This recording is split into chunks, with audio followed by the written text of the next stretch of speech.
You are listening to the Opioid Affected Youth Initiative's podcast, Answering the Call. In each of the featured episodes, we will hear from experts from the field who will go in depth with their personal stories and experiences in responding to the opioid epidemic throughout communities across the country. This podcast is supported by the Office of Juvenile Justice and Delinquency Prevention. The opinions, findings, and conclusions or recommendations expressed in this podcast do not necessarily reflect those of the U.S. Department of Justice. The Opioid Affected Youth Initiative is excited to present you with its third segment on how first responders are addressing the opioid crisis. On segments 1 and 2, we were able to get the mental health providers and emergency medical systems perspectives. Today, we're going to take a peek into law enforcement's role in this epidemic and talk about some of their promising efforts to combating this crisis. We're going to highlight the perspective of law enforcement officers and detail the emotional and physical impacts of trying to save people struggling with addiction day in and day out. Police don't just play one role on the front lines of the opioid crisis. According to a study by the United States Department of Justice, Office of Community-Oriented Policing Services, police have 3 distinct roles in this crisis: emergency response, public safety, and law enforcement. In this episode, The Balancing Act, we're going to focus on how police balance their various roles in their efforts to combat the opioid crisis and how they customize responses to communities impacted by opioid and other substance use disorders, while at the same time they recognize the special needs of those vulnerable communities. For decades, enforcing laws against illegal drugs, trafficking, drug dealing, drug possession was the primary role of law enforcement across the United States. In the 1980s and 1990s, the Just Say No era was an era where there were arrests for illegal drug possession, and it more than doubled as a part of law enforcement's efforts to deter and diminish drug use. Through time, however, the role of law enforcement has evolved and expanded, and law enforcement has reprioritized their enforcement of laws against possession and their enforcement of use of illegal opioids. Police have had to adjust to what remains a major and evolving public health crisis. To add to that, there are reports that the COVID-19 pandemic may have even resulted in higher numbers of overdose deaths, which means that law enforcement's role has expanded even more. Joining me for this segment is Sergeant Lex Jorge of the Colorado Police Department. Sergeant Jorge has served with the Denver Police Department since 2006. He was promoted to sergeant in 2013 and has led the District 1 Narcotics Unit since 2016. While in this assignment, he focused on bridging gaps between city agencies towards mutual goals and educating other city and community groups on narcotics and paraphernalia identification and safety. He spearheaded the Denver Methamphetamine Abatement Partnership Task Force, which is a multi-agency response team that follows up on potentially methamphetamine contaminated properties to ensure that quick sales do not occur. This program boasts a 100% success rate since its inception in 2019. It seems that law enforcement is having to juggle their roles when it comes to combating this crisis. And today we're going to talk about how they are able to balance their roles. I am so happy to have our guest. How are you, Sergeant Jorge? Oh, I'm doing well, and please call me Lex. Lex is going to be a lot easier for me, in fact. Thanks for having me, Rhonda. Yes, thank you for being here. So again, it seems that law enforcement is having to juggle their roles when it comes to combating this crisis. Let's just start with talking about how police agencies' roles in the opioid crisis and in preventing opioid overdose fatalities. What has been that role? Well, I think it goes back to our core, and our core is always to protect human life. Mm-hmm. And that's everything to every police officer. It's part of our oath. It's the reason we do what we do. So I think it's important to start there. Let's start with the why behind what we do. That leads us to the today of everything. If we look back 50 years ago, 60 years ago, think of Barney Fife and the patrolman on the street with four things on that patrolman's belt. He had a pair of handcuffs, he had a whistle, he had a nightstick, and he had a gun. So basically, you had four options of what you were going to do when you were faced with this myriad of different things. Now we're faced with this opioid epidemic, and it really is an epidemic of overdoses that we're seeing across the board. But we're starting to see a real surge with our youth, and it's very frightening. That leads me back to that belt. What do we have on our belt now? A lot more than we had 50 years ago. So now that we are bridging these gaps and we're making these partnerships and we're putting all these tools into our tool belts, we start being able to pair our crime prevention efforts, our law enforcement efforts, our jail, our handcuffs, those first four things on the belt, with all these other things that we have now and all these other tools that we have, whether it's social services, whether it's medical or mental health, or whether it is jail ultimately that is what we need for that situation.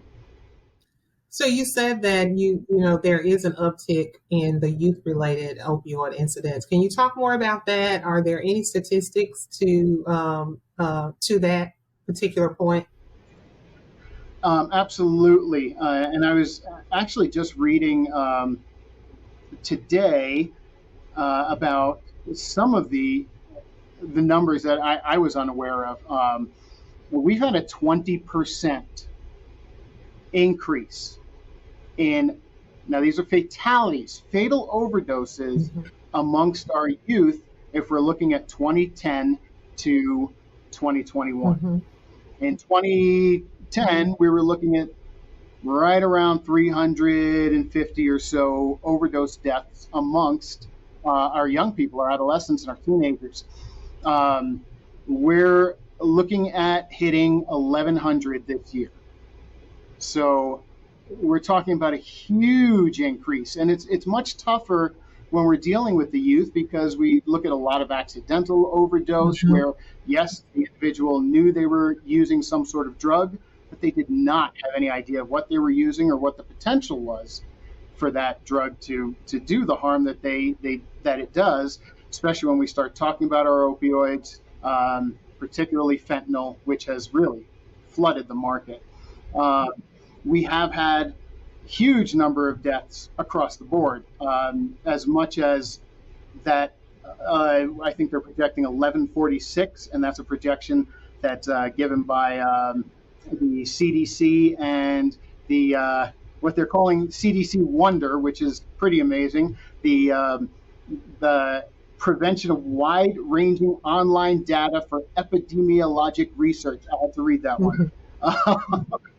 But the numbers that they're putting out there are really staggering. We're looking at being over 100,000, closer to 120,000 opioid deaths this year. Granted, we're looking at a decrease from last year, but we are extremely high compared to where we were. And with our youth, yeah, we're seeing a bigger increase in our youth than we are seeing across the board. So I think we're lacking, to be honest, with our education and our programs youth-wise. So Lex, how is law enforcement providing longer-term assistance to opioid users, particularly those youth, to help them into recovery? That's a tough one because that you used a term in there that's kind of asynchronous with law enforcement. That's long term. Law enforcement doesn't think long term. Historically, we have not thought long term. I think it's still a struggle for law enforcement to say, hey, I'm going to think about this problem as it pertains to our community 10 years from now, 5 years from now. Our focus historically has been so geared towards we need to solve the problem now for the moment, and we'll figure out the problem as it resurfaces tomorrow, and then we'll figure out that part tomorrow. I think back to the uh, basic domestic violence, if domestic violence could ever be basic. I'm using really terribly broad brush, but a domestic violence incident in which we are getting one of those parties out of the situation for the moment, tonight. Tomorrow, go to court. Tomorrow, get this taken care of. Tomorrow, you'll see the judge. But what are we doing tonight? We're solving the problem for the moment. I'm going to say that we're lacking when it comes to our long-term solutions. The best thing we've done is, again, partnering with everyone else.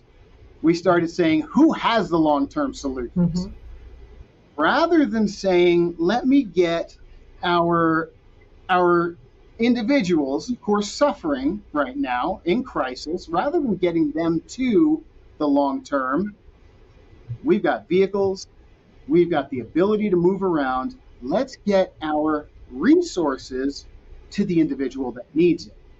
So one of the great things I like about Denver, and we started doing this even before people told us to start doing it, was we started a co-responder program. So we have our officers rolling around with the social workers sitting there in the passenger seat. There's so many benefits to this. But the two that really come to mind is one, when we ask, do you need help? Do you want help? And that individual who is suffering at that moment says, yes, I want the help. Here's a person. Mm-hmm. Here's an individual with the resources, the skills, the ability, and the training to step right in and start the process towards treatment. Is it always going to work? This is real life. We know that it's not always going to work. But we also know that we gave something to this individual. We gave them a choice to at least say, hey, now is the time, or maybe the time's tomorrow, but there's something out there for me. And there's no charge that comes with it. There's no, hey, you got to go to jail first. There's no, it's just, you are suffering. This is the human condition. We as law enforcement have a responsibility to do something when it comes to that individual suffering. So yes, we step up and we start looking at what else can we do. Mm-hmm. The first co-responder program, our STAR program, which is another program in which our responders go out on their own, communicate with the police. We know where they are. We know that they're acting in situations where we're not anticipating violence. We're not anticipating a danger that the responder or the individual or the community at large would deal with. But they're taking steps where it kind of frees us up to do a lot of the things that we still do have to do, like traffic accidents and crimes in progress and property crimes and every other thing that they have not taken off our plate, even though we put all these other things on. Yeah. So I imagine it's challenging, really, and I can hear that in what you're saying, to get all the key partners working together and on the same page to address this crisis. And maybe sometimes many of the agencies are working in silos. How do we get everyone on the same page in order to have a positive, sustainable impact and just more of a holistic approach? Where is the buy-in? Basically, is what it comes down to. And why would all of these entities, why would they sit there and work with each other? Here's a great one. And I love putting this one out there because it really came up to the surface for me recently. Why would a Denver police sergeant in a narcotics unit have reason to call up someone in the public defender's office? Because let's face it, we're on two different sides. Mm-hmm. And that's what I was always taught. That's what I was always shown. But you know what? When there's an individual sitting in the middle of this, is there really a side? Or are we just trying to make things better? Okay, now, if we affect that individual and make things better for that individual, does it eventually make things better for the rest of us, for our community, for us socially? So how do I get over that hump and get to a one-on-one, face-to-face conversation with this person's defense attorney? And how do I get them to say, I really want the best for this individual? A lot of that has to do with changing the narrative. I think we've done a lot of that over the past few years.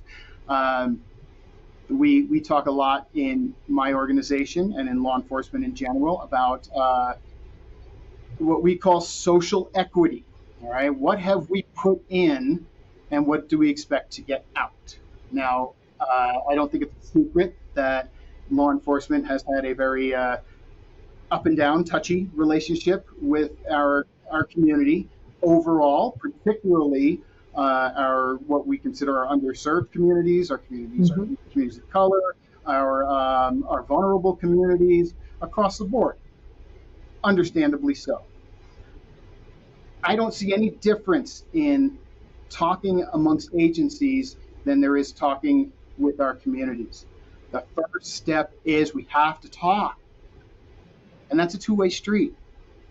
Okay? It also includes the listening portion of that. We have to listen. All right? And we've been doing a better job. I almost said good, then I went down to decent. Let's go with better, because we've got our history. We know that. And we also know that cultural change does not happen in a snap. It cannot be legislated. It cannot be forced. It's going to happen over time. And in the past 16, almost 17 years, I'm seeing a lot of that change. And I'm seeing a lot of the conversation be very different than it was in 2006 within my organization. Again, I'm talking to this defense attorney, and we're getting to that point where now he's calling me saying, hey, I have another one. You might want to take a look at this one. Is there some way I can get this individual to diversion? Is there some way I can get this individual he doesn't qualify for drug court? What else can I do? All of a sudden, we're working together. Right. And all it took was one phone call. But someone has to be willing to take that step. And then someone else in that person's organization has to be willing to say, it's good you took that step. Other people should take that step as well. And it really does start with the individual. In my mind, at least, it's the way it's always started for me. And that's the way I've been able to influence some amount of change, at least. So we know that law enforcement is enforcing those laws, whether it's against the illegal sales of opioids or use. But how do policies impact the multiple roles that law enforcement serves in responding to this crisis? You know, I spent a lot of my career in proactive units, as I'm in right now, and I have regularly maintained to my command staff and my executive command, the chiefs, all the people who are at a much higher pay grade and know a lot better than I do.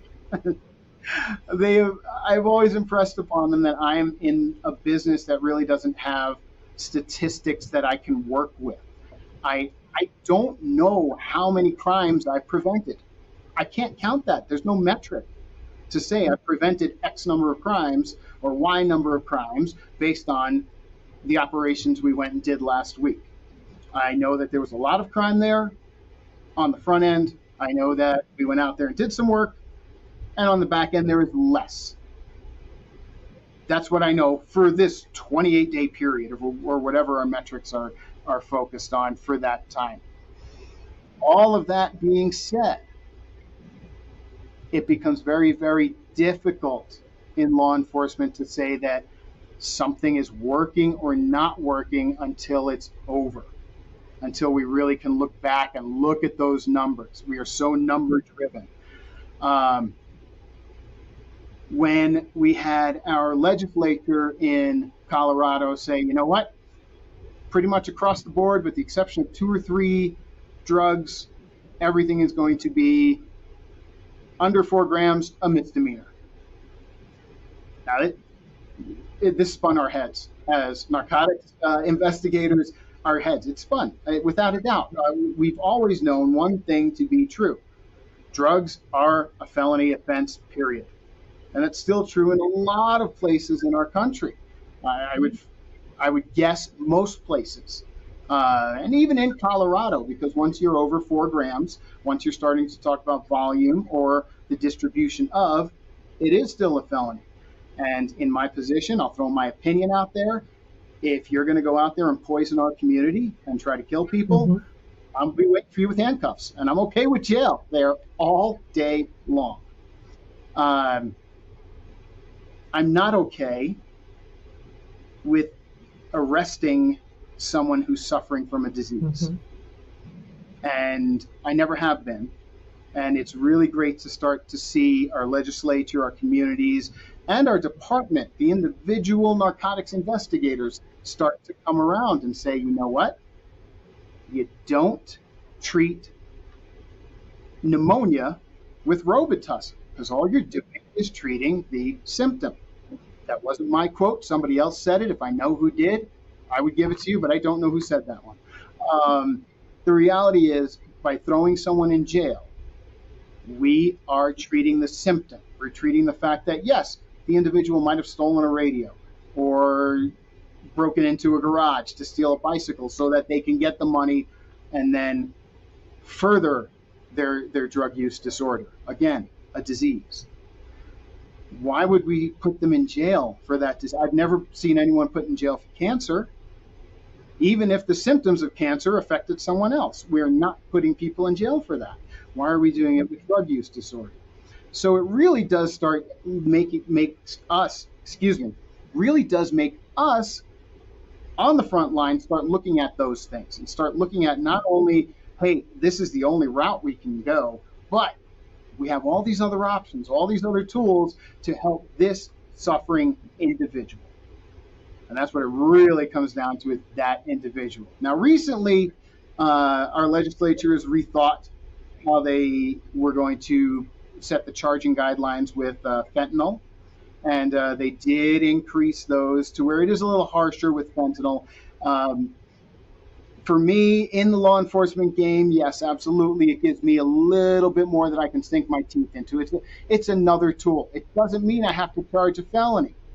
I like the fact that they kept the option so that the officer can say, yeah, this is a user who's going to get a ticket. I'm going to remove the drugs from their possession, and I'm going to introduce something that potentially can help. And that has been written into the law as well. They must be connected somehow with some kind of next step. Most of the time, it's just paperwork. And hey, there's options here. I run a team of 5 detectives, 2 uniformed officers, and my protocols within this unit have been since day one. Anyone we contact gets asked, do you need help? Mm-hmm. Do you want help? Start there.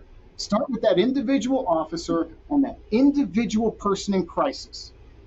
Now, if we can take that and multiply it, exponentially put that out there, we'll have every officer, every single time, whether they're a traffic guy writing a ticket that just sees something that isn't right, saying, hey, do you want some help?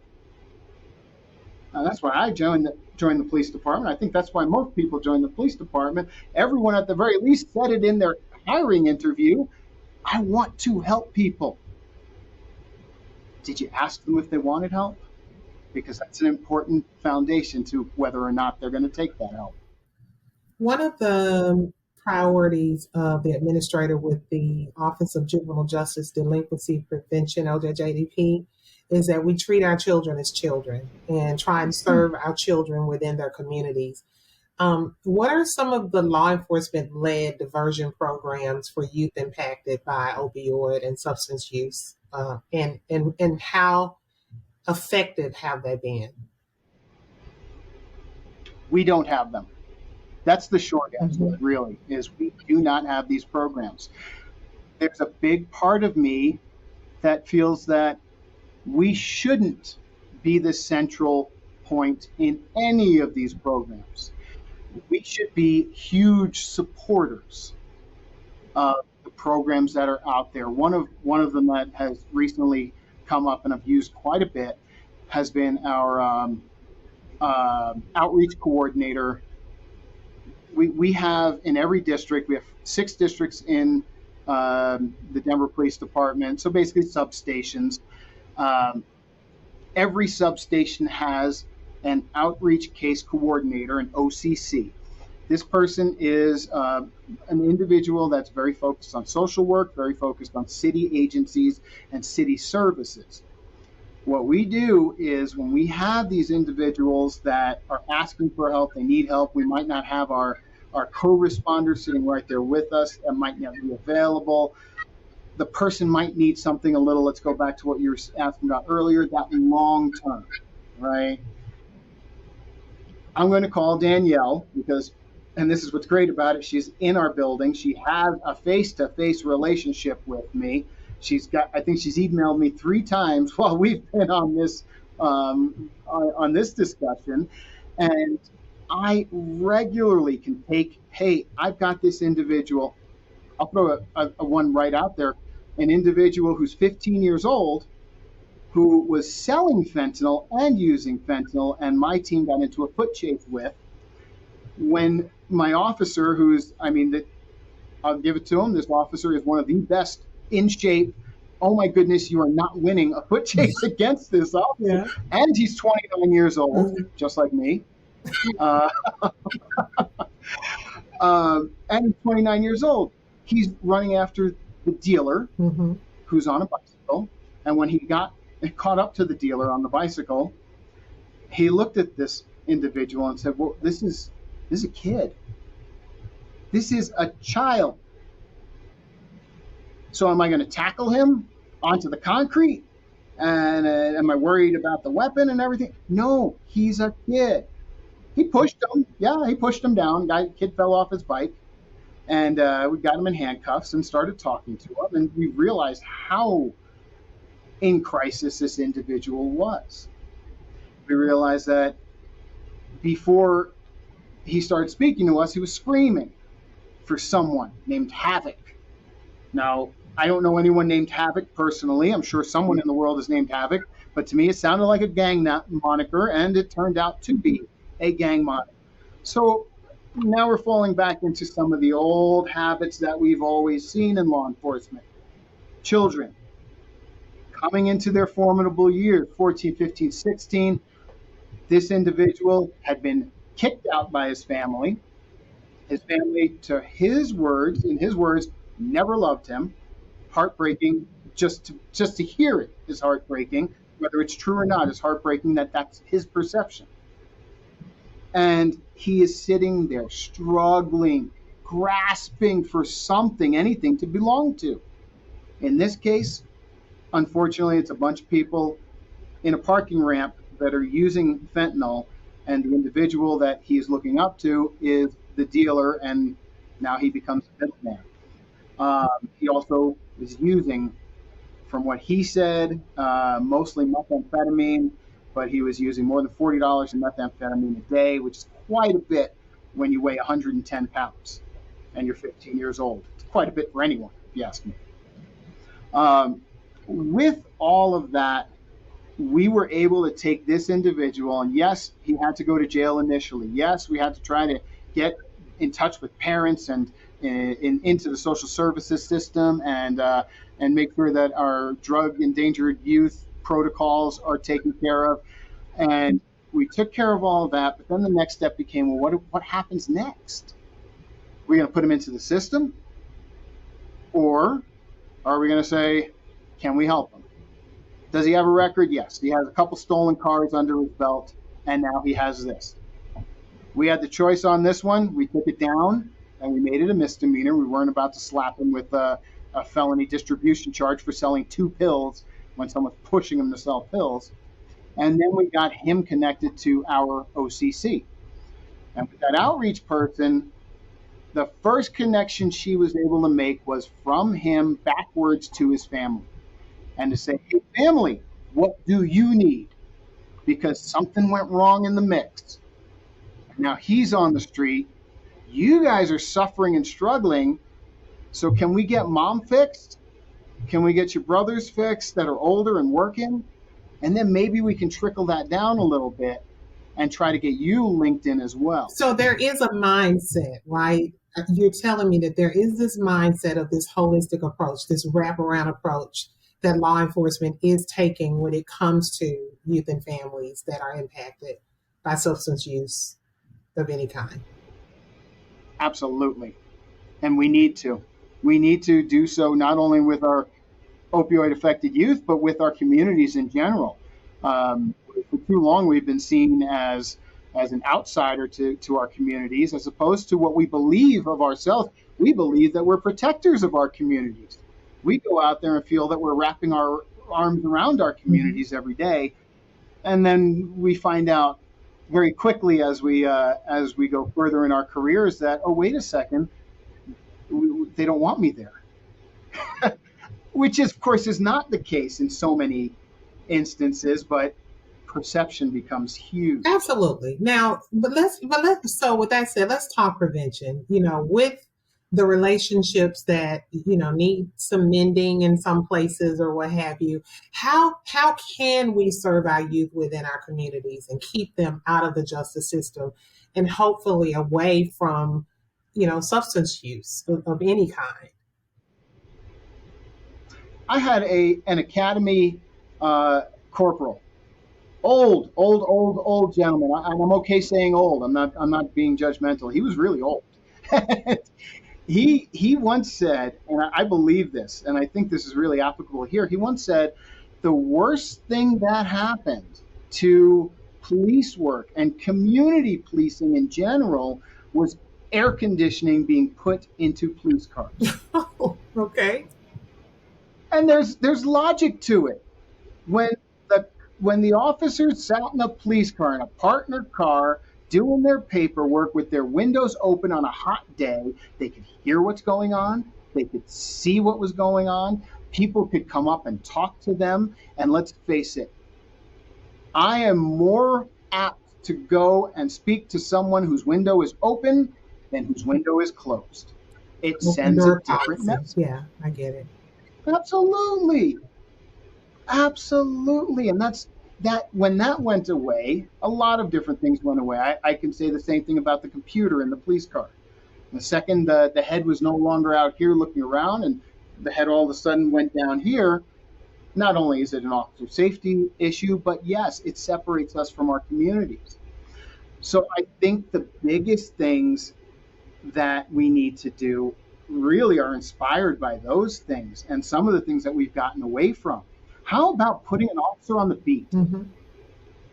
Talk to people, okay?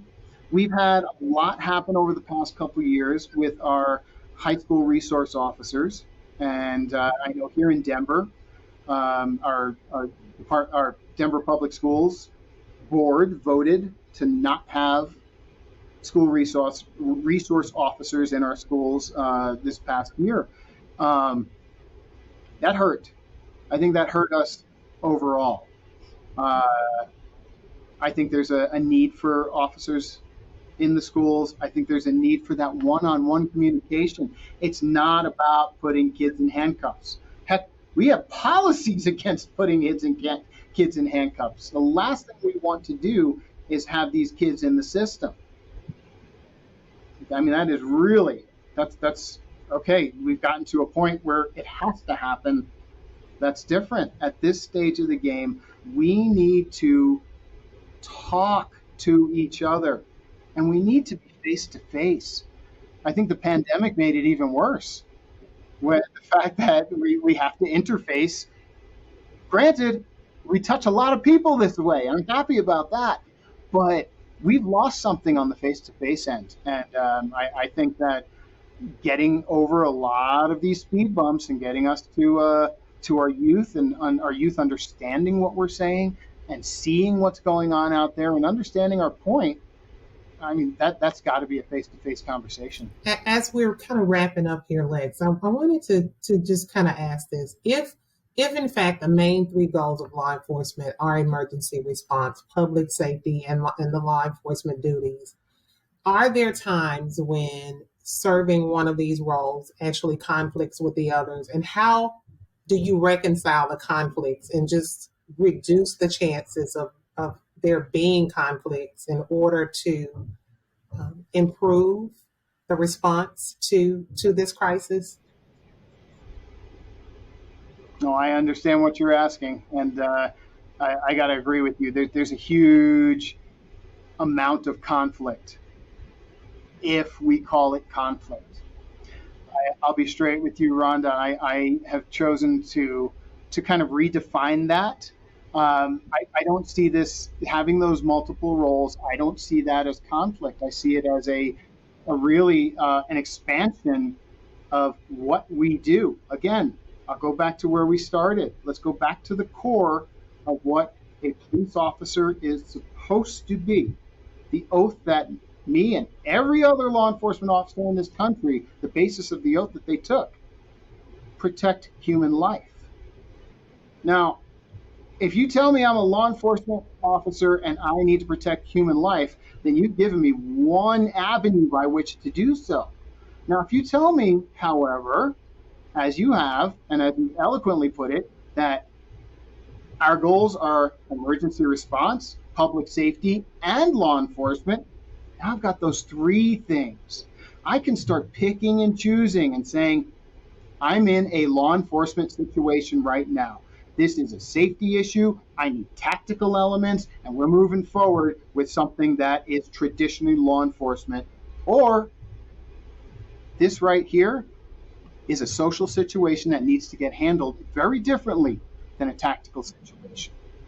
Now, not every police officer is going to be able to do all of it, but the more we're exposed to all these different things, the more the individual police officer, whether they're super SWAT tactical person or whether they're the community resource officer who is designed to give hugs and spend time with our youth, they'll all have the same tools in their toolbox. And even if they're not adept at that tool, can turn around and say, I have a connection here, and I can make this phone call and bridge that gap with the individual that's suffering right now. So I don't think it's a conflict to have all these things. I do think it's more tools in our toolbox, as long as we look at it that way. I believe that in your role, you're greatly positioned to improve our communities and specifically as we think about this opioid crisis. Any final thoughts from your perspective in terms of what law enforcement role is and what they can do to combat this crisis? I'd like to throw a message out, if that could be, and I hope this really does sum everything up that we've been saying today. Can we bridge the gap? That's really the message that I want to send. Can we bridge is it, and I'll say this not just to everyone else, but to my own organization as well. We like to say, okay, we're going to put our brand on it and our stamp. This is a Denver Police Department or a law enforcement or whatever sheriff office or whoever's project. No, it's not. It's the people's project. It's the community's project. We are here to support them. So let's all start talking to each other. Let's all start making sure we're sharing all this information, that we're looking at what individuals can do and not judging that organization. My organization does not fit into the wheelhouse of social services and how they work, but we do have very similar goals, and we can work with each other. We can help some people. Thank you so much for your perspective, and thank you for carving out some time to sit down and have this discussion today. Thanks for having me. And we thank you guys for listening in. And anytime you want to check out any of our episodes, you can go to the Opioid Affected Youth Initiative on YouTube. You can check us out on Buzzsprout and any of the other platforms. And we will see you on the next segment. The Opioid Affected Youth Initiative is deeply committed to supporting the science and community-based efforts to combat the opioid crisis. The discussions that are part of these podcasts support this level of commitment. For additional information regarding the Opioid Initiative, visit us at www.opioidaffectedyouth.org. We also invite you to subscribe to our YouTube channel to view upcoming broadcasts or simply send us an email requesting appropriate links at oayi-info@iira.com.